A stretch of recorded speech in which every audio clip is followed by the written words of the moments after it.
صاحب اعزاز و اکرام، علماء اسلام، بالخصوص رفیق محترم کرم فرما حضرت علامہ مولانا مفتی محمد سعید رضا صاحب قبلہ، السلام علیکم ورحمۃ اللہ وبرکاتہ۔ الحمد للہ الذی ابدع الافلاک والارضین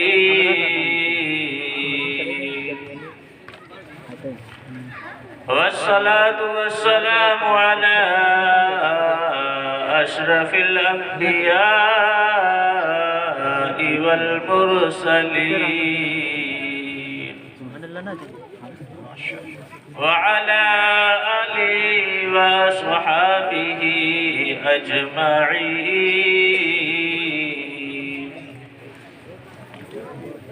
أما بعد فأعوذ بالله من الشيطان الرجيم، بسم الله الرحمن الرحيم،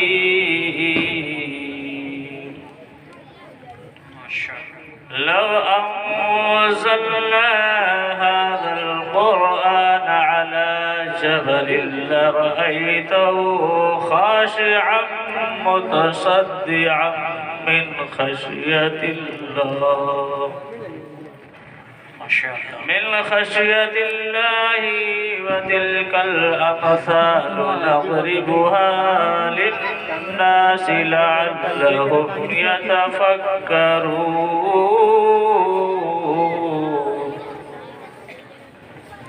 صدق الله مولانا العظيم وبلغنا رسوله النبي الأمين المتين المعين الكريم۔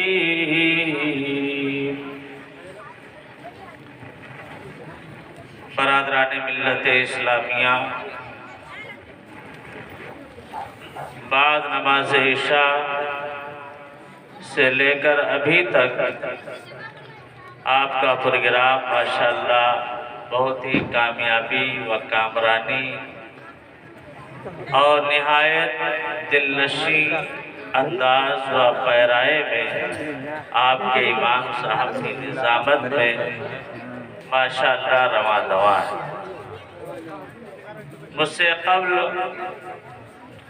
ابھی بہترین و مفید و پرمغز خطاب آپ تمام حضرات نے ہمارے محدث صاحب قبلہ سے سماعت فرمایا ہے، اور اب میں بھی آپ کے سامنے حاضر آیا۔ انشاءاللہ میں بھی کوشش کروں گا کہ آپ تمام حضرات کی سماعتوں کے حوالے کچھ قرآن و حدیث کی باتیں کروں اور آپ تمام حضرات اس پر عمل کرنے کے لیے بھی کوشش کریں۔ حضرات گرامی، آئیے عرض و معروض سے قبل اپنے آقا و مولا ساری کائنات کے داتا، غریبوں کے غمگسار نائب پروردگار، سیاح لامکہ سرور لالا رخا سرنشین مہوشاں نیر تابہ مہر خوباں جناب احمد مجتبی محمد مصطفیٰ صلی اللہ تعالی علیہ وسلم کی بارگاہ میں صلاۃ و سلام کا نذرانِ عقیدت و محبت پیش کریں۔ پڑھیے بآواز بلند، اللہم صلی علی سیدنا شفیعنا کریمنا مولانا محمد بارک وسلم، صلاۃ و سلام علیک یا رسول اللہ صلی اللہ تعالی علیہ وسلم۔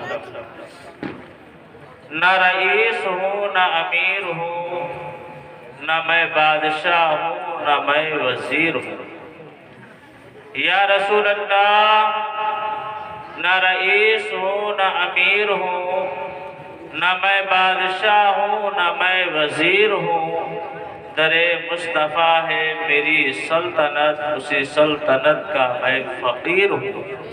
در مصطفیٰ ہے میری سلطنت، اسی سلطنت کا میں فقیر ہوں۔ برادران ملت اسلامیہ، قرآن عظیم سے جس آیت مقدسہ کو میں نے موضوع سخن بنایا، اس میں اللہ رب العزت ارشاد فرماتا ہے کہ لو انزلنا هذا القرآن على جبل لرأيته خاشعا متصدعا من خشیۃ اللہ، کہ اگر میں اس قرآن کو پہاڑ پر نازل کرتا تو اے محبوب تم دیکھتے کہ وہ اللہ کی خشیت سے پہاڑ ریزہ ریزہ ہو جاتا۔ یہ سب مثالیں ہیں تمہارے سامنے، ان تمام چیزوں کو میں نے بطور مثال تمہارے سامنے پیش کر دیا تاکہ تم اس میں غور و فکر کرو۔ حضرات گرامی، قرآن عظیم و مقدس کتاب ہے کہ اگر ہم جس مسئلے کا ذہن میں حل لے کر کے اس کو پڑھیں گے، اس مسئلے کا حل قرآن عظیم کے اندر ہمیں ملتا ہوا نظر آئے گا۔ ابھی بتایا گیا کہ ماشاءاللہ اس سال جن جن بچوں نے جو ہے ناظرہ شریف کا اختتام کیا، مکمل کیا ہے، ان سب کو یہاں کی کمیٹی کی جانب سے قرآن پاک بطور ہدیہ پیش کیا گیا۔ بہت خوشی کی بات ہے کہ ایسے ہی ہر گاؤں کے اندر، ہر محلے کے اندر، ہر گلی کے اندر، ہر مکتب کے اندر یہ جو ہے رواج اور رسم ہونا چاہیے کہ ہمارا جب بچہ پڑھ کر کے فارغ ہو تو ہم اس کو جو ہے قرآن پاک بطور ہدیہ پیش کریں۔ ٹوپی ہو اور بھی اس کے اندر بہت ساری چیزیں جو ہے شامل کی جا سکتی ہیں، لیکن قرآن پاک کا ہونا بہت ہی اہم اور ضروری ہے، اس لیے کہ قرآن پاک ہمارے تمام مسائل کا حل جو ہے پیش کرتا ہوا نظر آتا ہے۔ لیکن اگر اسی قرآن کو ہم محض عربی خوانی پر اکتفا کریں تو ہمیں جو ہے قرآن پاک کے اندر بہت ساری چیزیں یوں تو ہم سرسر پڑھتے ہوئے چلے جائیں گے لیکن ہمیں کچھ سمجھ میں نہیں آئے گا۔ لیکن اسی قرآن پاک کو جب ہم اپنے جو ہے ذہن کے اندر بٹھا کر کے جس مسئلے کو جو ہے حل کرنے کے لیے لے کر کے بیٹھیں گے، انشاءاللہ قرآن عظیم ہمارا وہ مسئلہ حل کرتا ہوا نظر آئے گا۔ ایسا کیوں نہ ہو کہ اللہ تبارک و تعالیٰ نے قرآن عظیم کو ایسا جامع اور معنی بنا کر کے بھیجا ہے کہ صبح قیامت تک جتنے مسائل ہوں گے وہ سارے مسائل اس قرآن پاک کے اندر موجود ہیں، جیسا کہ خود خالق کائنات ارشاد فرماتا ہے وَلَا رَطَبٍ وَلَا يَابِسٍ إِلَّا فِي كِتَابٍ مُبِينٍ، کہ زمین کے اندر خشکی کا معاملہ ہو یا سمندری معاملہ ہو، تر کا معاملہ ہو، سارے مسائل اس قرآن پاک کے اندر موجود ہیں۔ قرآن پاک کے اندر ان تمام سارے مسائل کا جو ہے ذکر موجود ہے۔ حضرات گرامی، یہ قرآن پاک ہے جو سمندروں کا بھی ذکر کرتا ہے، یہ قرآن پاک ہے جو علم فلکیات سے بھی بحث کرتا ہے، اس میں جو ہے آسمان کا بھی ذکر ملتا ہے، یہ قرآن پاک ہے جو علم فرائض سے بھی بحث کرتا ہے، یہ قرآن پاک ہے جو تمام علوم سے جو ہے بحث کرتا ہے۔ حضرات گرامی، یہی وہ قرآن پاک ہے جس کے بارے میں حضرت عبداللہ ابن عباس فرماتے ہیں کہ اگر میرے اونٹ کی نکیل بھی گم ہو جاتی ہے تو میں اس قرآن پاک سے تلاش کرتا ہوں، قرآن پاک سے تلاش کرتا ہوں۔ یہی وجہ ہے کہ بہت سارے معوذین ایک تعویذ بنا کر کے دے دیتے ہیں اور جو ہے اس کو جو ہے عمل میں لانے کو کہتے ہیں تو چوری کا مال بھی واپس آ جاتا ہے۔ حضرات گرامی یہی وہ قرآن ہے، جب کوئی مر رہا ہوتا ہے تو اس کے پاس بھی پڑھا جاتا ہے۔ یہی وہ قرآن ہے جو ہاسپٹل کے اندر جو ہے مریضوں کو بھی شفا دیتا ہے۔ یہی وہ قرآن ہے جو بھٹکے ہوئے لوگوں کو بھی راستہ دکھلاتا ہوا نظر آتا ہے۔ یہی وہ قرآن ہے جو پڑھ کر کے لوگ جس کو جو ہے گمراہ بھی ہو جاتے ہیں۔ یہی وہ قرآن ہے جو بھٹکے ہوئے لوگوں کو جو ہے راہ ہدایت پر بھی لے آتا ہے۔ لیکن شرط یہ ہے کہ اس پڑھنے والے کو جو ہے پڑھنے والے کا دل سچا ہونا چاہیے، اس لیے کہ اگر ہمارا دل جو ہے گندا ہے تو ہمارے لیے یہ قرآن ہدایت کی بجائے گمراہی کا جو ہے راستہ دے دے گا، گمراہی کا سبب بن جائے گا۔ قرآن خود کہتا ہے کہ یہی وہ قرآن ہے یُضِلُّ بِهِ كَثِيرًا وَيَهْدِي بِهِ كَثِيرًا کہ اس کے ذریعے سے بہت سارے لوگ ہدایت یافتہ بھی ہو جاتے ہیں اور بہت سارے لوگ اس سے گمراہ بھی ہو جاتے ہیں۔ تو حضرات گرامی یہ قرآن ہے، اگر آپ اس کو جس نیت سے پڑھیں گے اس کے اندر آپ کو وہ چیز نظر آئے گی۔ حضرات گرامی قرآن فرماتا ہے کہ مرج البحرین یلتقیان بینہما برزخ لا یبغیان کہ روئے زمین کے اوپر دو سمندر ایسے ہیں جو آپس میں گلے ملتے ہیں اور ظاہراً ان کے درمیان کوئی رکاوٹ والی چیز دیوار نہیں ہے اور آپس میں گلے ملنے کے باوجود جو ہے ایک دوسرے سے نہیں ملتے ہیں۔ ایک سمندر کا پانی شیریں میٹھا ہے، ایک سمندر کا پانی تلخ کھارا ہے، یعنی شیریں پانی اور کھارا پانی آپس میں ملتے ہیں لیکن اس کے باوجود ان کے ذائقوں کے اندر بھی تبدیلی واقع نہیں ہوتی ہے۔ اب آپ اندازہ لگائیں قرآن پاک نے اس کو جو ہے آج سے 1400 سال پہلے بیان کر دیا، آج سائنٹسٹ حضرات نے اس کی تلاش کیا تو پتا چلا وہ سمندر ساؤتھ افریقہ کے اندر ملتے ہوئے نظر آتے ہیں، اس کے باوجود وہ دونوں سمندر نہیں ملتے ہیں۔ تو آپ اندازہ لگائیں کہ قرآن پاک نے اس کو بہت پہلے بیان کر دیا تھا لیکن تحقیقات کے دائرے میں آج جو ہے 1400 سال گزرنے کے بعد میں اس کا جو ہے وجود ہو رہا ہے، اس کا ظہور ہو رہا ہے۔ تو حضرات گرامی یہ قرآن پاک ہے، قرآن پاک پڑھو گے تو تمہیں ثواب بھی ملے گا، قرآن پاک پڑھو گے تمہارے دل کا زنگ بھی دور ہوگا۔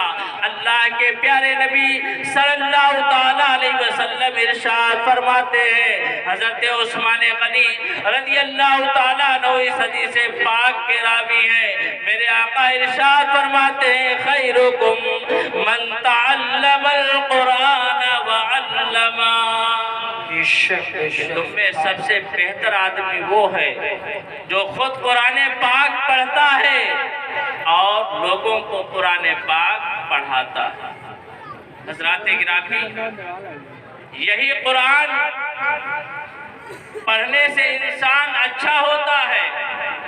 آج ہم دنیا بھر کی کتابیں پڑھیں لیکن ہمارے اچھا ہونے پر قرآن و حدیث سے کوئی جو ہے ثبوت نہیں ہے، لیکن یہ حافظ قرآن ہے، یہ عالم قرآن ہے، یہ معلم قرآن ہے، قرآن کو سکھاتے ہیں، یہ قرآن پڑھانے والے ہیں، یہ قرآن پڑھنے والے ہیں، ان کے بارے میں اللہ کے پیارے نبی نے ان کو اچھا فرمایا ہے، ان کو بہترین قرار دیا ہے۔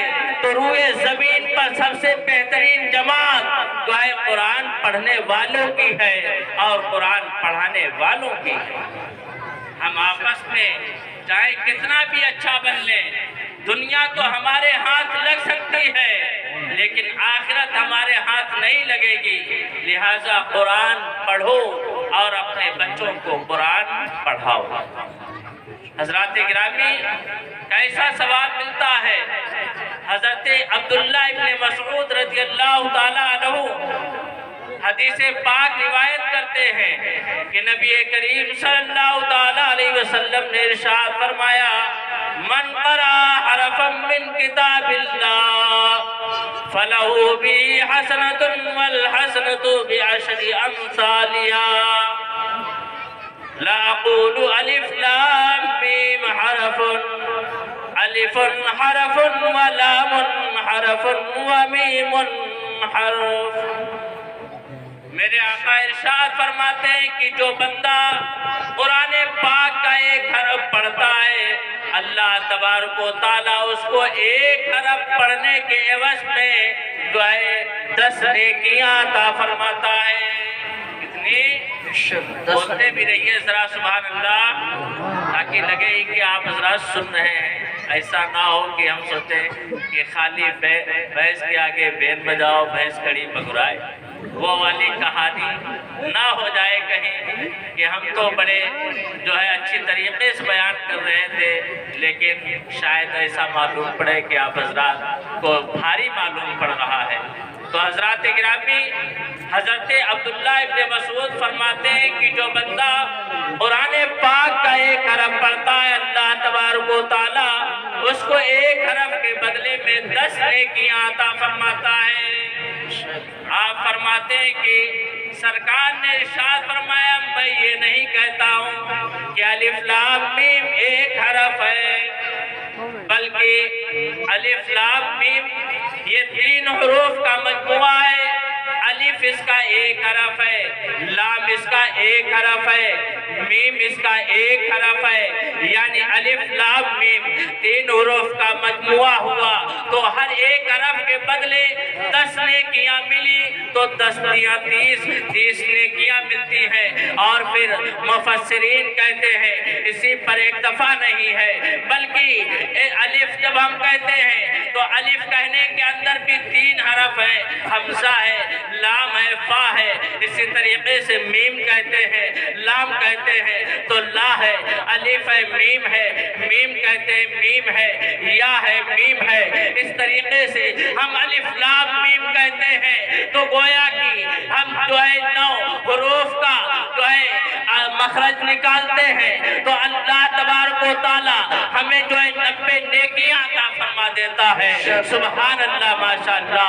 آپ اندازہ لگائیں اس کی رحمتوں کا کہ کس طریقے سے وہ اپنے بندوں پر رحمت فرماتا ہے۔ تو حضرات گرامی، ہمیں چاہیے کہ ہم قرآن پاک پڑھیں۔ آج لوگ کہتے ہیں کہ تعویذ بنا دیجئے، ہمارے دکان میں برکت نہیں ہو رہی ہے، ہمارے مکان میں بے برکتی پھیلی ہوئی ہے۔ حضرات گرامی، اگر تم قرآن پاک جو ہے روزانہ اپنے دکان کے اندر یا اپنے مکان کے اندر ایک رکوع جو ہے پڑھنا شروع کر دو تو الحمدللہ کسی جو ہے عامل کے پاس آپ کو جانے کی ضرورت نہیں پڑے گی۔ انشاءاللہ آپ کی دکان میں بھی برکت ہوگی اور آپ کے مکان میں بھی برکت ہوگی، آپ بلائیں دور ہو جائیں گی، چاہے وہ دنیاوی اعتبار سے ہو یا جو ہے آپ کے آسیبی اعتبار سے ہو، تمام دقتوں اور تمام پریشانیوں کا حل قرآن پاک کے اندر ہے۔ قرآن خود کہتا ہے کہ ہم نے اللہ تبارک و تعالیٰ خود کہتا ہے کہ وَنُنَزِّلُ مِنَ الْقُرْآنِ مَا هُوَ شِفَاءٌ وَرَحْمَةٌ لِّلْمُؤْمِنِينَ کہ ہم نے قرآن کو نازل کیا ہے، یہ قرآن مومنین کے لیے شفا ہے، یہ قرآن مومنین کے لیے رحمت ہے۔ تو ہمیں چاہیے کہ ہم شفا بھی حاصل کریں اور رحمت بھی حاصل کریں، اور یہ جبھی ہوگا جب ہم قرآن پاک پڑھیں گے اور اس پر عمل کریں گے۔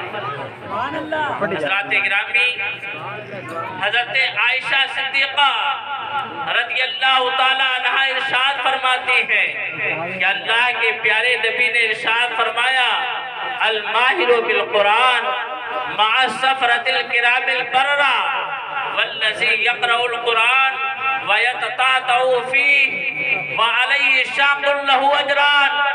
حضرت عائشہ ام المومنین فرماتی ہیں کہ اللہ کے پیارے نبی صلی اللہ تعالیٰ علیہ وسلم نے ارشاد فرمایا کہ جو بندہ قرآن پڑھتا ہے اور قرآن پڑھنے میں ماہر ہے، یعنی قرآن کا قاری ہے، تجاوید سے بھی واقف ہے، مخارج سے بھی واقف ہے، قرآن کے جو ہے اچھی طریقے سے جو ہے پڑھنے سے واقفیت رکھتا ہے، تو اللہ کے پیارے نبی نے ارشاد فرمایا کہ قیامت کے دن وہ جو ہے معزز فرشتوں کے ساتھ میں ہوگا۔ سبحان اللہ۔ تو آپ بتائیے، ہم قرآن پڑھیں، قرآن پڑھنے میں ماہر ہو جائیں تو ہمارا جو حشر معزز فرشتوں کے ساتھ ہوگا، اور وہیں پر ایک مومن بندہ ایسا بھی ہوئے جو قرآن تو پڑھتا ہے لیکن جو ہے اللہ کی جو ہے دل سے، اللہ کے جو ہے خلقت کے اعتبار سے اس کی زبان کے اندر لکنت ہے، یعنی وہ جو ہے تتلا جاتا ہے، ہکلا جاتا ہے۔ بہت سے لوگ ہمارے یہاں ہوتے ہیں، جب وہ الف یا حمزہ ادا کرتے ہیں تو ان کے جو ہے منہ سے آ کا لفظ نکلتا ہے، الحمدللہ پڑھاؤ تو وہ کہتے ہیں الحمدللہ، یعنی ایک بارگی میں لفظ قرآن نہیں ادا کر پاتے ہیں، باتیں بھی نہیں کر پاتے ہیں۔ اگر ایسا کوئی توتلا اور ہکلا قرآن پاک پڑھتا ہے اور یہ الفاظ کی ادائیگی اس پر جو ہے شاق ہے، دشواری معلوم پڑتی ہے، میرے آقا ارشاد فرماتے ہیں کہ اللہ تبارک و تعالیٰ ایسے توتلے اور لکنت والے انسان کو جو ہے ڈبل ثواب عطا فرمائے۔ سبحان اللہ۔ ڈبل ثواب۔ قرآن کا قاری پڑھے تو اس کو محض ایک ثواب، لیکن توتلا قرآن پاک پڑھتا ہے اور یہ اس پر دشوار معلوم پڑتا ہے تو اللہ کے پیارے نبی ارشاد فرماتے ہیں اس کو ڈبل ثواب دیا جائے گا۔ بے شک سبحان ایسا اللہ۔ کیوں؟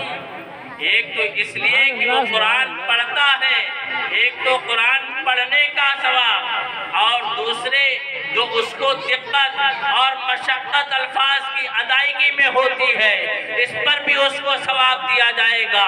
تو اگر ایسا کوئی بندہ ہے اور قرآن پڑھتا ہے، لوگ اس کو چاہے ہنسیں، چاہے لوگ اس کی مذاق اڑائیں، لیکن اللہ کے نزدیک اس کو جو ہے ڈبل ثواب پائے گا، وہ ڈبل ثواب کا حقدار ہوا۔ بے شک۔ تو حضرات گرامی، قرآن پاک کو اچھی طریقے سے پڑھنا سیکھیں۔ آج ہماری ماں اور بہنیں قرآن ایسا پڑھتی ہیں کہ اگر علماء کرام سنتے ہیں تو بے ساختہ ان کو ہنسی نکل پڑتی ہے۔ کیسا پڑھتی ہے؟ زبر کو مد میں ملا کے رکھ دیتی ہے، جو مدیں ہیں ان کو جو ہے بہت مختصر کر دیتی ہیں، حروف کے مخارج کی بالکل شناخت ہی نہیں، اور جتنی دیر میں حافظ صاحب ایک پارہ پڑھیں گے اتنی دیر میں وہ جو ہے کیا بولتے ہیں ایک رکوع اگر صحیح طریقے سے پڑھ لے وہ بھی مشکل۔ حافظ صاحب کے 5 پارے مکمل ہو جائیں گے، لیکن ہماری ماں اور بہنیں ایک پارہ اگر پڑھ دیں تو وہی بہت ہو جاتا ہے۔ ایسا کیوں؟ اس لیے کہ انہوں نے قرآن پاک پڑھنا نہیں سیکھا، قرآن پاک کے مخارج نکالنا نہیں سیکھے۔ قرآن پاک مخرج کے ساتھ پڑھو، چونکہ ہر ایک لینگویج کے الگ الگ طور اور طریقے ہوا کرتے ہیں۔ عربی پڑھنے کا لب و لہجہ الگ ہے، اردو پڑھنے اور بولنے کا لب و لہجہ الگ ہے، انگلش کے پروننسیشن کا لہجہ الگ ہے، انگلش پڑھنے کا لہجہ الگ ہے، سنسکرت پڑھنے کا لب و لہجہ الگ ہے، فارسی پڑھنے کا لب و لہجہ الگ ہے۔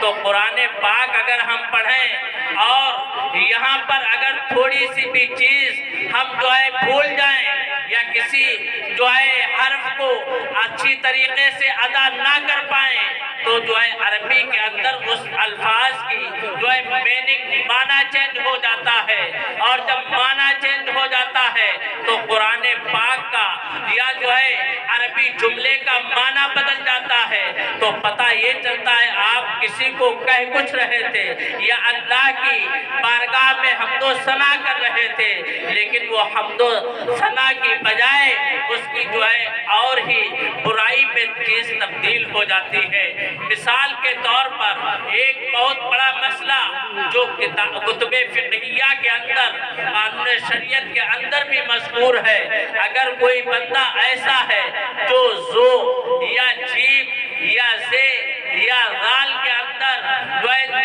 جو ہے تمیز نہیں کر پاتا ہے، یعنی ان مخرج کو الگ الگ طریقے سے نہیں نکال پاتا ہے، تو اگر نماز پڑھتا ہے تو سبحان ربی العظیم کی بجائے وہ کیا کہے؟ سبحان ربی الکریم۔ کیا کہے؟ بولیے سبحان ربی الکریم کہے، عظیم اگر نہیں کہہ پاتا ہے۔ اس کا یہ کس لیے یہ بیان کیا گیا؟ اس لیے کہ عربی میں ان جو ہے چیزوں کے لیے ہر ایک کا مخرج الگ ہے۔ اگر آپ نے اس کو عظیم کی بجائے عجیم کہہ دیا معاذ اللہ، تو عجیم کا معنی ہوتا ہے گونگا، سب سے بڑا گونگا۔ اعظم کی بجائے آپ نے عاجم کہہ دیا، اللہ عاجم معاذ اللہ۔ تو اب معنی دیکھیے، آپ رکوع کے اندر ہیں، اپنے رب کی جو ہے حمد و ثنا بیان کرنا چاہتے ہیں، آپ کہہ رہے ہیں کہ پاک ہے میرے رب کی ذات جو بہت بلند و بالا ہے، لیکن اب اگر آپ نے زو سے اس کو نہیں کہا اور جیم سے کہہ دیا تو معنی چینج ہو گیا کہ پاک ہے وہ میرا پاک پروردگار جس کی ذات معاذ اللہ بہت گونگی۔ تو آپ کہہ رہے تھے کہ جس کی ذات بہت بلند و بالا ہے، اس کا معنی کیا ہو گیا؟ کہ وہ بہت بڑا گونگا ہے۔ تو آپ تعریف کر رہے تھے اپنے رب کی، لیکن وہ تعریف تذمیم برائی میں تبدیل ہو گئی، آپ کی نماز بھی چلی گئی۔ لہٰذا ہر ایک انسان، چاہے بچہ ہو یا جوان ہو یا بوڑھا ہو، عربی الفاظ کی حروف کی مخارج نکالنے کی کوشش کرے۔ اگر مخرج نہیں نکلتے ہیں، بار بار جو ہے ٹرائی کرے، اس کے بعد نہیں نکلتے ہیں تو اللہ تبارک و تعالیٰ اس کو معاف کرے۔ لیکن ہم بالکل کوشش ہی نہ کریں، جیسے کہ ہمارے بزرگ لوگ ہوتے ہیں، اس سے پہلے کہ ان کو کچھ پڑھایا جائے وہ پہلے ہی چلانے لگتے ہیں، مولانا یا فلاں صاحب یہ لفظ ہم سے نکلتا ہی نہیں، نکلتا ہی نہیں۔ ارے آپ کوشش تو کر کے دیکھیے، کم از کم 1 ارب پر 1 مہینہ تو دیجئے قرآن میں، اور عربی جو ہے لیٹرز جو ہے 28 مہینے تو دیجئے، پھر آپ بتائیے آپ سے قرآن کے اور جو ہے عربی کے مخارج نکلنا شروع ہوئے کہ نہیں شروع ہوئے؟ لیکن بغیر کوشش کے، بغیر ہارڈ ورکنگ کیے ہوئے ہم کو کہنے لگتے ہیں ہمیں یہ نہیں آتا، ہمیں وہ نہیں آتا۔ دنیا کی ساری چیزیں تمہیں معلوم ہو جاتی ہیں، لیکن قرآن پڑھنے کی تم کوشش نہیں کرتے ہو، جبکہ خود قرآن پاک ارشاد فرماتا ہے، اللہ تبارک و تعالیٰ ارشاد فرماتا ہے وَلَقَدْ يَسَّرْنَا الْقُرْآنَ لِلذِّكْرِ هَلْ مِن مُّدَّكِرٍ، کہ ہم نے قرآن کو بہت آسان کر دیا ہے۔ تو کیا ہے کوئی قرآن یاد کرنے والا؟ ہے کوئی نصیحت حاصل کرنے والا؟ ہم نے کوشش نہیں کی۔ اللہ کا قرآن خود ارشاد فرماتا ہے کہ مجھے میرے رب نے بہت آسان کر دیا ہے۔ اس کی آسانی کا اندازہ آپ اس سے لگا لیں، آپ کوئی سورہ یاد نہیں کرتے ہیں، لیکن آپ امام صاحب کے پیچھے نماز پڑھتے ہیں اور امام صاحب کی زیادہ تر عادت ہے اس سورہ کی وہ تلاوت کرتے ہیں۔ آپ 40 دن نماز پڑھ کے دیکھیے اور پھر آپ اس سورہ کو یاد کریں یا نہ کریں، 40ویں دن وہ سورہ آپ کو خود بخود یاد ہو جاتی ہے۔ یاد ہو جاتی ہے کہ نہیں؟ ایسا ہے کہ نہیں ہے؟ یہ قرآن کا اعجاز ہے۔ یہ قرآن اتنا آسان ہے کہ تم نے یاد کرنے کا ارادہ بھی نہیں کیا تھا، لیکن 40 دن تم نے وہ سورہ اپنے امام سے سنا نمازوں کے اندر، تو آپ کو وہ سورہ یاد ہو گئی۔ اور اسی طریقے سے یہ حافظ قرآن لوگ بیٹھے ہوئے ہیں، یہ بتائیں کہ اگر اس نے 60 محرابیں کیوں نہ سنائی ہو، لیکن اگر 1 سال وہ یہ سوچ لے کہ ہمیں تو قرآن یاد ہی ہے، ہمیں قرآن پڑھنے کی ضرورت نہیں ہے، آپ قرآن نہ پڑھیں اور اور پھر رمضان میں محراب پر قرآن پاک سنا کر کے دکھاتے ہیں۔ آپ کتنے ہی بڑے بزرگ کیوں نہ ہو گئے ہو، 60 سال آپ کو قرآن سناتے ہوئے کیوں نہ ہو گیا ہو، آپ جو ہے قرآن پاک محراب میں تراویح کے اندر نہیں سنتے۔ قرآن بہت سخت بھی ہے اور قرآن بڑا آسان بھی ہے۔ اس کے لیے بس شرط یہ ہے کہ اگر ہمارا دل قرآن سے لگ گیا تو قرآن آسان ہے، اور اگر ہم نے قرآن سے بے اعتنائی برتی، جو ہے اس سے بے خیالی کیا، اس سے دل نہیں لگایا، تو قرآن ہمارے سینوں سے اس طریقے سے نکل جاتا ہے۔ میرے نبی نے ارشاد فرمایا، جس طریقے سے ایک اونٹ جس کو نکیل کے اندر رکھا گیا ہو اور پھر اس کو دھیان نہ کیا جائے تو وہ اپنی رسیاں جو ہے توڑ کر کے بھاگ جاتا ہے، اسی طریقے سے اگر ہم قرآن کا خیال نہ کریں، اس سے دل نہ لگائیں، تو اسی طریقے سے یہ قرآن ہمارے سینوں سے نکل جاتا ہے۔ وہ زمانے میں معزز تھے مسلمان ہو کر، اور آج ہم خار ہوئے تاریخ قرآن، آج ہم نے قرآن کو چھوڑ دیا ہے، آج ہم قرآن پر عمل نہیں کر رہے ہیں۔ یہی وجہ ہے کہ دیگر اقوام قرآن پڑھ کر کے جو ہے چاندوں کا سفر کر رہی ہے، لیکن ہماری قوم جو ہے پیچھے جا رہی ہے۔ اس کی وجہ یہی ہے کہ قرآن کے اندر ہر ایک چیز کا ذکر ہے، لیکن اس کے سمجھنے کے لیے عقل و دانش کی ضرورت ہے، قرآن سے دل لگانے کی ضرورت ہے۔ ہم نے قرآن سے دل لگانا بند کر دیا ہے۔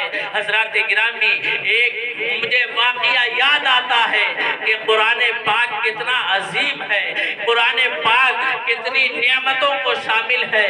حضرت امام محمد رحمۃ اللہ علیہ، جو حضرت امام اعظم ابو حنیفہ رحمۃ اللہ علیہ کے شاگرد ہیں، آپ کا زمانہ ہے، ایک شخص نے اپنی بیٹی سے خوش ہو کر کے اس سے وعدہ کر لیا۔ ایک دن اس نے پانی مانگا، بیٹی نے فوراً جو ہے بہترین جو ہے پیالے کے اندر پانی پیش کیا۔ بیٹا بیٹی کو دیکھ کر کے باپ کا جو ہے دل جو ہے نرم ہو گیا، اور اس نے کہا، بیٹی جب تمہارا میں نکاح کروں گا تو دنیا کی جتنی بھی نعمتیں ہیں بیٹی تمہیں جو ہے سامان جہیز کے اندر جو ہے پیش کر دوں گا۔ حضرات گرامی، یہ جملہ کہنے میں تو بہت چھوٹا معلوم پڑتا ہے، لیکن جیسے جیسے اس کی بیٹی جوان ہوتی گئی، یہاں تک کہ جو ہے اس کے نکاح کا وقت جو ہے قریب ہو گیا۔ حضرات گرامی، ابھی مفتی صاحب بیان کر رہے تھے کہ آج کل لوگوں کا معاملہ یہ ہے کہ بیٹیوں کی شادی جلدی کر دیتے ہیں اور بیٹوں کی شادی میں بڑی تاخیر۔ ایسا کس لیے؟ ایسا اس لیے کرتے ہیں کہ اگر بیٹی بھاگ گئی تو ہماری موچھیں چھوٹ جائیں، ہم معاشرے کے اندر منہ کیا دکھائیں گے؟ لیکن اگر بیٹا آپ کا بھاگ جائے یا کسی کو بھگا لے جائے تو کیا آپ کی جو ہے رسوائی معاشرے کے اندر نہیں ہوگی؟ بالکل ہوگی۔ جس طریقے سے آپ بیٹی کے باپ ہیں، اسی طریقے سے آپ بیٹے کی بھی باپ ہیں۔ جتنی ذمہ داریاں بیٹے کی ہیں یا بیٹی کی ہیں، اتنی ہی ذمہ داریاں تمہارے اوپر تمہارے بیٹے کی ہیں۔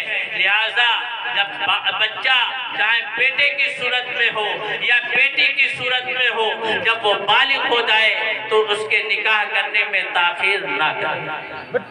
حضرات گرامی، اس نے وعدہ کر لیا کہ اے بیٹی، میں تمہارے نکاح میں دنیا کی تمام نعمتیں پیش کر دوں گا، حاضر کر دوں گا۔ اب اس کی بیٹی جوان ہو گئی، نکاح کا وقت قریب ہو گیا۔ اب اس نے اپنے اس جملے پر غور کیا، میں نے کہا تھا کہ دنیا کی تمام نعمتیں حاصل کر دوں گا، لیکن میرے پاس تو اتنا روپیہ اور پیسہ نہیں، اور لفظ نعمت تو اتنا وسیع ہے کہ اگر اپنے وقت کا بادشاہ بھی اللہ کی نعمتیں حاصل کرنے پر آ جائے تو حاصل نہیں کر سکتا ہے۔ یہ تو جملہ بہت ہی وسیع المعنی ہے۔ اب اس کو جو ہے ایک فکر لاحق ہوئی، آخر میں کون سی نعمت حاصل کر دوں جس سے میرا جملہ، میرا کیا ہوا وعدہ پورا حضرات گرامی وہ شہر کے اندر اپنے جو ہے مفکرین اسلام سے رابطہ قائم کرنا شروع کر دیا، اس نے علماء کرام سے رابطہ کیا۔ اے حضرت بتائیے، میں نے قسم کھائی تھی، میں نے وعدہ کیا تھا اپنی بیٹی سے، دنیا کی تمام نعمتیں تمہارے اپنے نکاح کے وقت تمہارے سامان جہیز میں پیش کروں گا، لیکن آج میرے پاس تو اتنا اسباب بھی نہیں ہے، اور یہ لفظ تو بہت وسیع المعنی ہے، آخر کیا ہونا چاہیے؟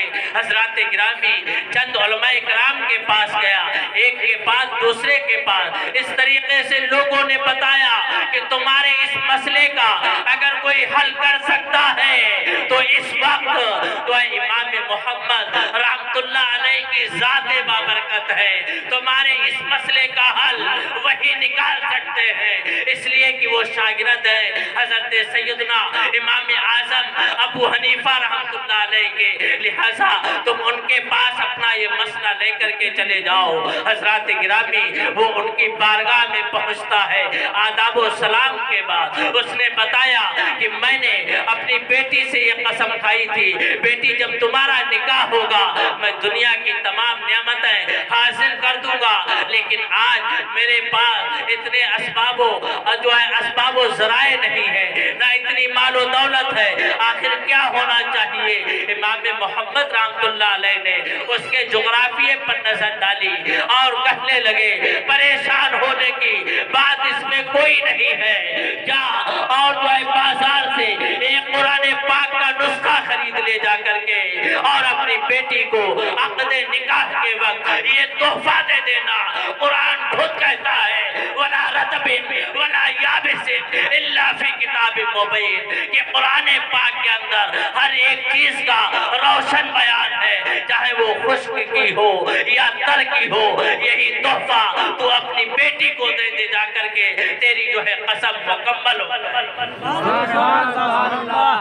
حضرات گرامی وہ شخص آیا اور اس نے قرآن پاک خریدا اور لا کر کے اپنی بیٹی کو پیش کر دیا اور کہنے لگا اے بیٹی یہ وہ قرآن ہے جو آج میں تمہیں تحفے کے اندر دیتا ہوں، اور خود قرآن کے اندر اس کی یہ شان ہے کہ دنیا کی تمام چیزیں اس کے اندر بیان کر دی گئی ہیں اور اس کے اندر تمام نعمتوں کا ذکر ہے۔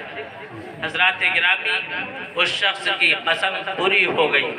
تو حضرات قرآن پاک اگر آپ ایسے ہی پڑھیں گے تو آپ کو 2-3 رکوع پڑھنے کے بعد نیند آنے لگے گی، آپ کا دماغ بوجھل ہو جائے گا، لیکن اگر آپ اس کے معانی کو سمجھتے ہیں، اس کی تفاسیر کو سمجھتے ہیں، تو آپ 1 رکوع پڑھیں گے، اس کے بعد آپ کا دل لگے گا کہ کیسے میں دوسرا رکوع پڑھوں، کیسے میں تیسرا رکوع پڑھوں۔ اس طریقے سے آپ قرآن پڑھتے چلے جائیں گے۔ قرآن و حدیث سے اگر آپ کو محبت ہے تو حضرات گرامی اس کے لیے ہمیں اسٹرگل جرنی کرنا پڑے گا، ہمیں کٹھن سفر کرنا پڑے گا۔ اس لیے میرے آقا نے ارشاد فرمایا ہے طلب العلم فریضۃ علی کل مسلم، کہ علم دین کا حاصل کرنا ہر ایک مرد و عورت کے اوپر فرض ہے۔ بے شک حضرات اگر ہم بالغ ہو گئے ہیں اور ہم نے کلمہ طیبہ پڑھ لیا ہے تو اب ہم پر ضروری ہے کہ ہمیں نماز کے تمام مسائل معلوم ہونا چاہیے۔ آج لوگوں کا حال یہ ہے، میں یہاں کے بارے میں تو نہیں جانتا، لیکن ہمارے ضلع لکھیم پور کا معاملہ یہ ہے کچھ تو مہینے والے نمازی ہیں اور کچھ سالانہ نمازی، سال میں صرف 2 نماز پڑھتے ہیں، کوئی الوداع کی پڑھ لیتا ہے، کوئی صرف جمعے کی نماز پڑھتا ہے، اور ان کی نماز پڑھنے کا عالم یہ ہے کہ جب وہ نماز پڑھتے ہیں تو نیت باندھتے ہیں اور سائیڈ والے کو اپنی کنکھیوں سے دیکھتے ہیں کہ یہ کیا کر رہا ہے، اور جیسے وہ کر رہا ہوگا ویسے یہ بھی کرے گا۔ اگر اس نے کوئی غلطی کیا ہے اگر اس نے 2 سجدوں کی بجائے 3 سجدے کر لیے تو یہ بھی 3 سجدہ کر لے گا. اگر اس نے 2 پر سلام پھیر دیا تو یہ بھی 2 پر سلام پھیر دیں گے 4 رکعت والی نماز میں. کن چیزوں سے نماز میں جو ہے سجدہ سہو واجب ہوتا ہے ہمیں یہ بھی نہیں معلوم ہے. نماز کے اندر کتنی سنتیں ہمیں یہ بھی نہیں معلوم ہے. ہم بالغ ہو گئے ہیں لیکن اگر ہم نے کوئی دکان کھولا ہے, کپڑے کی ہم تجارت کرنے لگے ہیں, تو ہم سے پوچھو سستا کپڑا کہاں ملتا ہے. ہم سے پوچھو سیتا پور میں کون سی گلی میں کون سی دکان پر کیسا کپڑا ملتا ہے. ہم سے کانپور کے بارے میں پوچھو, وہاں سے منگانے پر یہاں کی مارکیٹ میں ہم کتنا منافع کما سکتے ہیں. غرض کی ہم جس فیلڈ میں جاتے ہیں ہمیں اس کے تمام آداب اور طور طریقے معلوم ہوتے ہیں, لیکن نماز جب پڑھنے چلتے ہیں تو ہمیں کسی سے معلوم کرنے کی ضرورت نہیں ہے.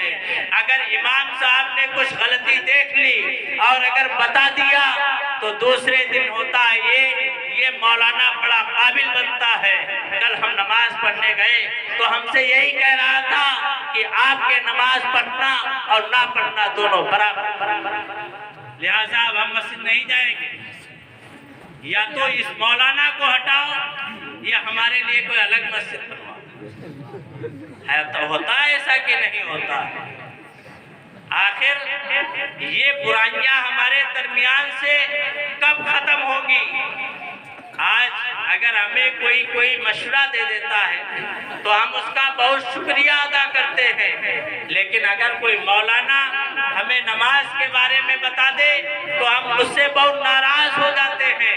جبکہ ہمیں تو خوش ہونا چاہیے کہ ہمارے اوپر جو فرض تھا اس نے ہمارے فرض کے اندر اپنے آپ کچھ بتا کر کے تعلیم دے کر کے اس کے اندر تخفیف کر دیا ہے.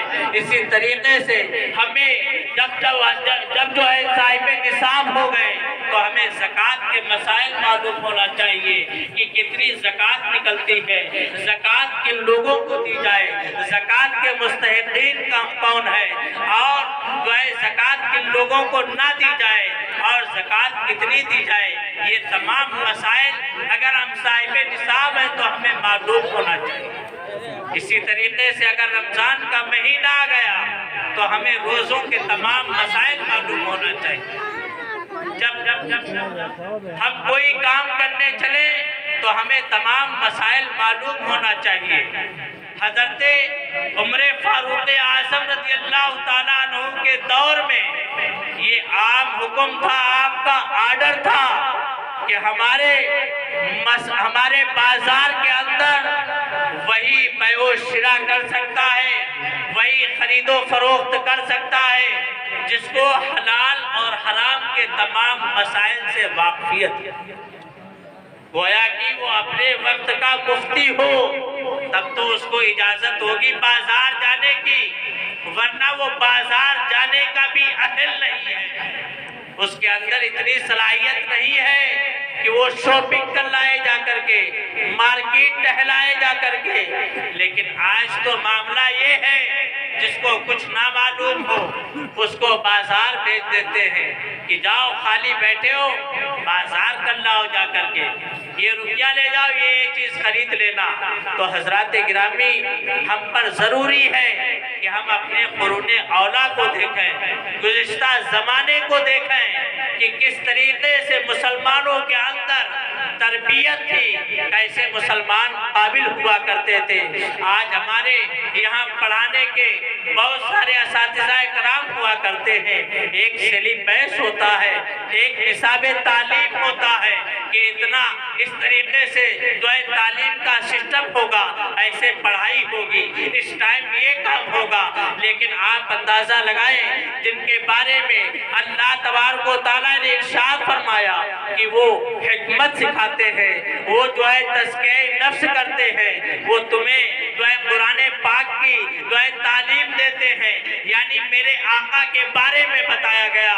اور جن کے جو ہے تعلیمی دور, ان کی تدریسی دور کتنا رہا ہے, تو محض جو ہے صرف 10 سال کے اندر میرے نبی نے ایسا پڑھایا کہ جو بھی صحابی آیا اور جس کے اوپر آپ کی نظر پڑ گئی یا جس نے آپ کو دیکھ لیا، میرے آقا نے ارشاد فرمایا جو ہے صحابی کن نجوم میں ایہم اقتدیتم فاتدیتم، کہ میرے صحابہ جو ہے ستاروں کے مانند ہیں، ان میں سے تم جس کی جو ہے اقتدا کرو گے ہدایت یافتہ ہو۔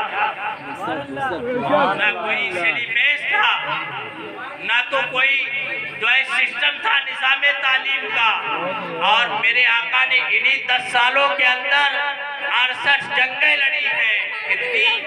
68 جنگیں، اور ہر جنگ کا نقشہ آپ تیار کیا کرتے تھے۔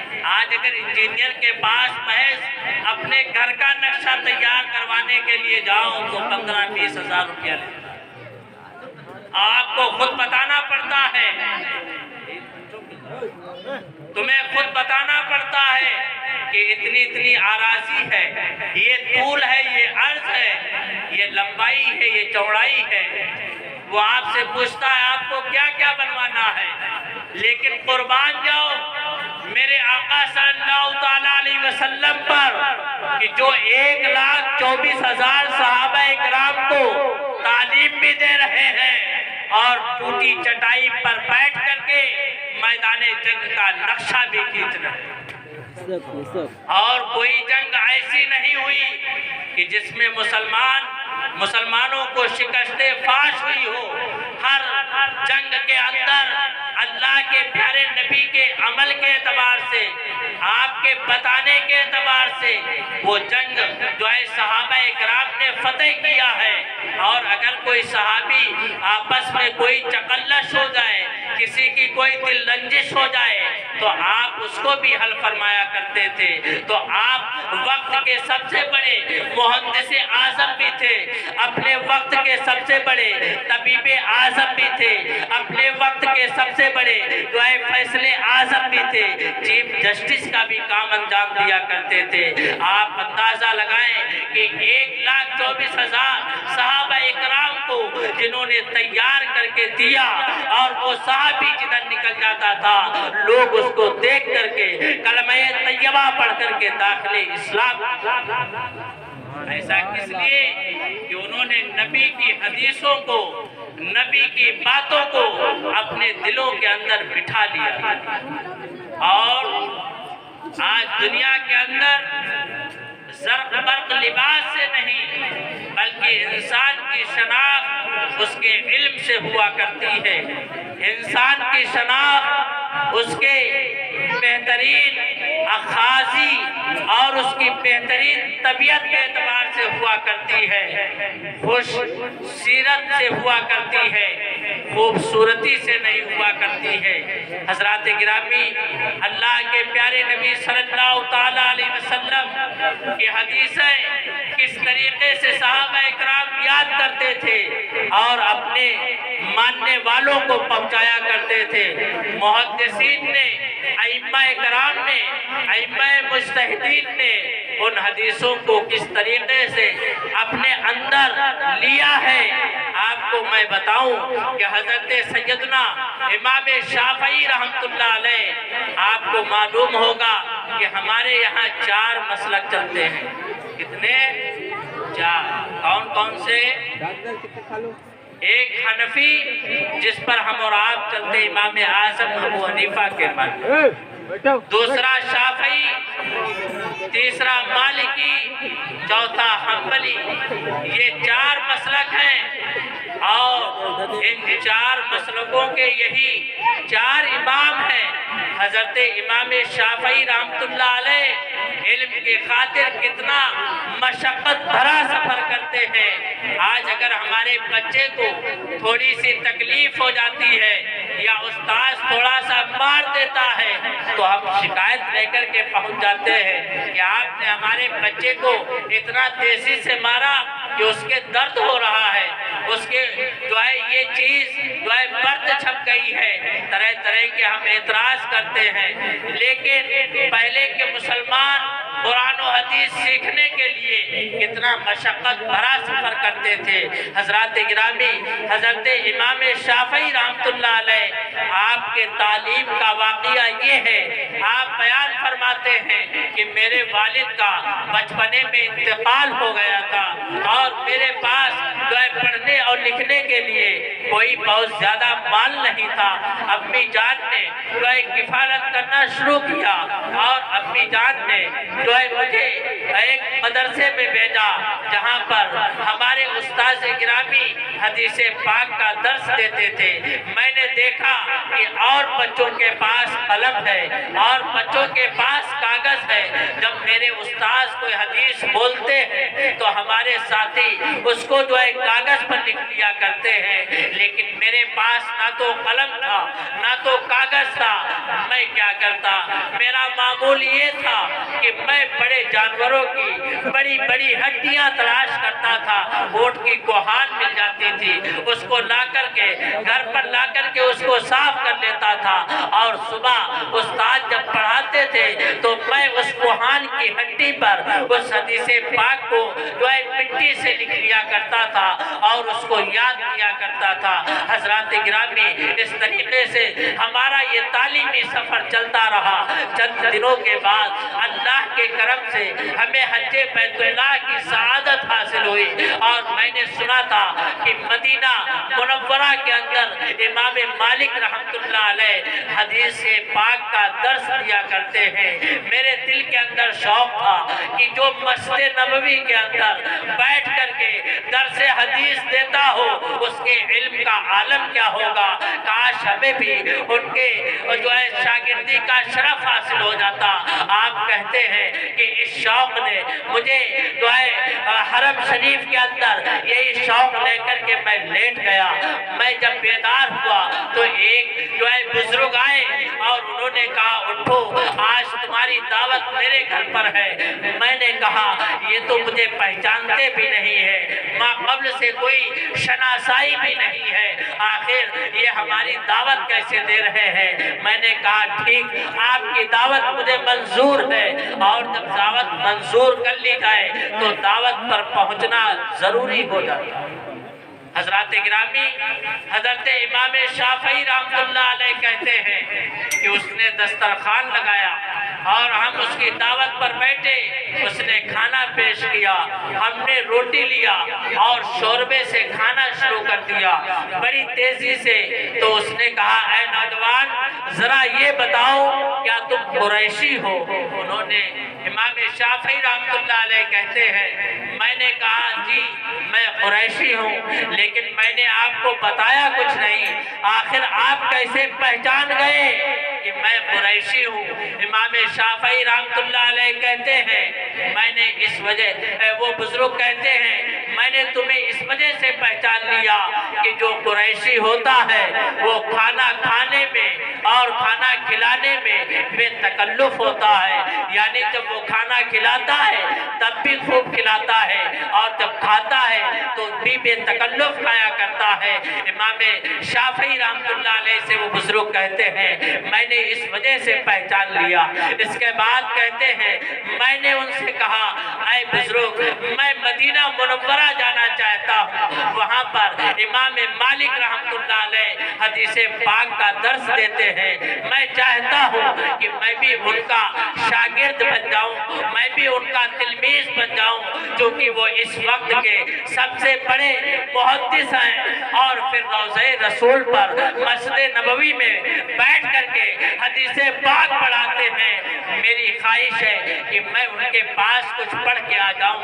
حضرات گرامی، میں نے ان بزرگ سے کہا میرے پاس کوئی سواری نہیں ہے، میں تو پیدل حج کرنے کے لیے آیا تھا، اگر سواری کا انتظام ہو جاتا تو بڑا اچھا ہوتا۔ وہ بزرگ وہاں سے گئے اور سواری کی تلاش کرنے لگے۔ پتا چلا کہ جب سارے لوگ حج کر کے چلے گئے تو ایک بندہ مدینہ شریف سے حج کرنے کے لیے آیا تھا، اس کا یہی کہیں جو ہے انتقال ہو گیا ہے اور اس کی سواری یوں خالی پڑی ہوئی ہے۔ اس کے وارثین کہہ رہے ہیں کہ اگر کوئی یہاں پر جو ہے مدینہ جانے والا مل جاتا تو یہ سواری بھی مدینہ پہنچ جاتی اور یہ جو ہے سامان بھی اس کے وارثین تک پہنچ جاتا۔ حضرات گرامی وہ بزرگ آئے اور امام شافعی رحمۃ اللہ علیہ سے کہنے لگے کہ اللہ تبارک و تعالیٰ نے آپ کے لیے سواری کا انتظام فرما دیا ہے، آپ جائیے اور اس سواری پر سوار ہو جائیے، آپ کو وہ سواری مدینہ منورہ آپ کو لے جانا ہے اور اس کے وارثین کو سپرد کرنا ہے۔ اس طریقے سے آپ مدینہ بھی پہنچ جائیں گے، آپ کی خواہش پوری ہو جائے گی۔ حضرت امام شافعی رحمۃ اللہ علیہ کہتے ہیں کہ وہ دور ایسا دور تھا جب سڑکیں نہیں ہوا کرتی تھی، پہاڑوں کا سفر ہوا کرتا تھا، جو ہے نشیب و فراز گاڑیوں کا سفر ہوتا تھا۔ آج تو جو ہے گھنٹوں میں سفر طے ہو جاتا ہے۔ اس وقت جو ہے مجھے 16 دن مکے سے مدینہ جاتے ہوئے راستے میں لگے اور میرا معمول یہ تھا کہ میں روزانہ ایک قرآن پاک ختم شریف اپنے جو ہے اس سواری پر بیٹھ کر کے کر لیا کرتا۔ اس طریقے سے میں نے 16 دنوں میں 16 مرتبہ قرآن پاک کا اختتام فرمایا۔ حضرات گرامی آپ اندازہ لگائیں ان کا دل کس طریقے سے پاک و شفاف ہو گیا ہوگا۔ مسجد نبوی میں جب آپ حاضر ہوئے تو آپ نے نماز ظہر ادا فرمائی اور اس کے بعد کیا دیکھا کہ ایک بہت لمبے اور خوبصورت انسان ہے جن کے بدن پر صرف 2 چادریں ہیں۔ ایک چادر تو انہوں نے ناف سے لے کر کے اپنے ٹخنوں تک پہن رکھا ہے، یعنی تہبند باندھ رکھا ہے، اور ایک چادر ہے جنہوں نے اپنے سر پر ڈال رکھا ہے، اپنی پیٹھ اور پیٹ پر ڈال رکھا ہے، اور وہ کھڑے ہوئے اور درس حدیث دینے لگے۔ میں نے کہا مجھے معلوم پڑتا ہے یہی حضرت امام مالک رحمۃ اللہ علیہ ہے۔ آپ کہتے ہیں کہ میں بھی آپ کے شاگردوں میں بیٹھ گیا اور آپ جو ہے حدیث پاک پڑھانے لگے، یہاں تک کہ آپ نے ظہر سے عصر تک جو ہے تقریباً 100 حدیث سے زائد حدیثوں کا درس دیا، اور سارے بچے یہاں پر بھی یہی معمول تھا کہ کرتاس و قلم لے کر کے بیٹھے ہوئے تھے، کاغذ پر نوٹ کر رہے تھے۔ اب یہاں نہ تو میرے پاس بڑے جانوروں کی کوئی ہڈی تھی، نہ تو میرے پاس قلم تھا، میں تو ایک مسافر تھا، میرا تو ایک شوق تھا کہ حضرت امام مالک رحمۃ اللہ علیہ سے میں بھی حدیث پاک سنوں گا۔ آپ حدیث پاک کا املا کراتے تھے، املا کا مطلب یہ ہے آپ بولتے تھے اور آپ کے شاگرد اس کو نوٹ کر لیا کرتے تھے۔ حضرت امام شافعی کہتے ہیں یہاں پر میں نے ایک تنکا اٹھایا مسجد نبوی کا اور اس سے اپنے ہاتھوں پر لکھنا شروع کیا۔ جب عصر کی اذان کا وقت ہوا اس سے قبل امام مالک رحمۃ اللہ علیہ نے فرمایا کہ اے لوگوں جس کا وضو نہ ہو وضو کر لے۔ بہت سے لوگ چلے گئے اٹھ کر کے، لیکن میں بیٹھا آپ کی زیارت کرتا رہا۔ آپ نے مجھے دیکھا، نہ تو میرے پاس کوئی کرتاس و قلم تھا، آپ نے مجھے بلایا اور کہا کہ اے نوجوان میرے پاس آؤ۔ جب میں ان کے پاس پہنچا تو کہنے لگے میں نے تمہیں بار بار دیکھا کہ تم بھی لکھ رہے تھے، آخر تم کوئی جو ہے کرتاس پر کوئی کاغذ پر تو نہیں لکھ رہے تھے، لیکن تم اپنے ہاتھوں پر لکھ رہے تھے، ذرا دکھاؤ اتنی حدیثیں میں نے املا کرائی ہے، وہ حدیثیں تم نے کہاں تحریر کی ہے۔ حضرت امام شافعی رحمۃ اللہ علیہ امام مالک رحمۃ اللہ علیہ کو دیکھتے ہیں اور کہتے ہیں اے استاذ محترم، اے حضرت شیخ، میرے پاس تحریر کرنے کے لیے نہ تو آج کوئی کاغذ کا ٹکڑا تھا، نہ تو قلم تھا، نہ تو ہڈیاں تھی، میں تو گھر پر ہڈیوں پر لکھ کر کر کے پڑھائی کرتا تھا، البتہ آج میرے پاس آپ کی حدیثیں سن کر کے اپنے آقا کے فرامین یاد کرنے کے لیے کوئی دوسری چیز نہیں تھی، اگر کچھ تھا تو وہ اللہ تبارک و تعالیٰ کا عطا کردہ قلب مبارک تھا۔ آج میں نے وہ تمام حدیثیں جو آپ نے املا کرائی ہے، میں نے وہ اپنے آقا کی حدیثیں اپنے دل پر تحریر کی۔ سبحان اللہ۔ امام مالک کہتے ہیں بیٹے وہ حدیثیں ذرا مجھے پڑھ کر کے سناؤ۔ حضرت امام شافعی رحمت اللہ علیہ نے ایک نشست کے اندر وہ 100 سے زائد حدیثیں سنا دی۔ حضرت امام مالک رحمت اللہ علیہ کھڑے ہوتے ہیں اور آپ کی پیشانی کو بوسہ دیتے ہیں اور کہتے ہیں اے بیٹے اگر میرے بعد کوئی میرا بہترین جانشین ہوگا، اگر اقوال رسول اللہ کا کوئی بہترین محافظ ہوگا تو بیٹے تم ہوگے۔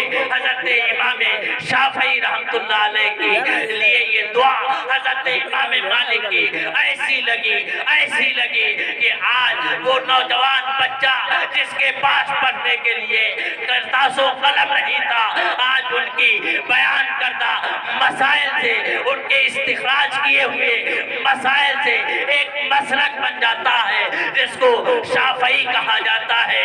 آج ان کے مسلک سے کتابیں بھری پڑی ہوئی ہیں۔ آپ اندازہ لگائیں جس کے پاس ایک کاغذ نہیں تھا، آج اس کے اقوال سے، اس کے بیان کردہ مسائل سے نہ جانے کتنی لائبریریز جو ہے فل ہو کر کے پڑی ہوئی ہے۔ اللہ اکبر۔ تو حضرات گرامی آج مسلمان بچے پڑھنے کے لیے کوئی خاص اہتمام نہیں کرنا چاہتے، اور دوسروں سے کیا امید؟